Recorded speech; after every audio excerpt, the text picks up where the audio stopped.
Warehouse sa Taytay, Rizal, nasunog. 2 fire volunteers sugatan sa insidente.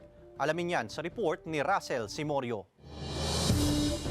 Kita sa amateur video na ito, nakuha ni Aman Lau ang naglalagablab na apoy na tumupok sa 2 palapag na warehouse na ito sa Barangay San Juan, Burol, Taytay, Rizal. Alas 12 ng hating gabi nang sumiklab ang sunog at mabilis umanong kumalat ang apoy. Nahirapan ng mga bumbero sa pag-apula dahil sa lawak ng epekto ng sunog. 2 fire volunteer ang nasugatan at nagtamo ng first-degree burn dahil sa sunog.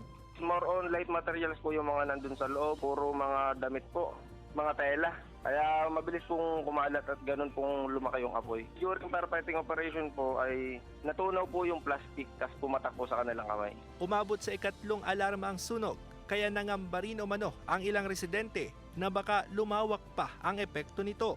Hindi pa tukoy ng Bureau of Fire Protection ang pinagbulan ng sunog, pero iniimbestigahan na raw lahat ng anggulo na posibleng may kaugnayan sa nangyaring sunog. Samantala, bukod sa 2 fire volunteer, wala nang iba pang empleyado na nasugatan sa nangyaring sunog. Inaalam pa ang kabuang danyos ng sunog, pero posible umanong umabot ito ng milyon-milyon dahil malaking pagawaan ito ng damit sa Rizal. Sa bawat building po, meron po tayong mga inspector, fire safety inspector.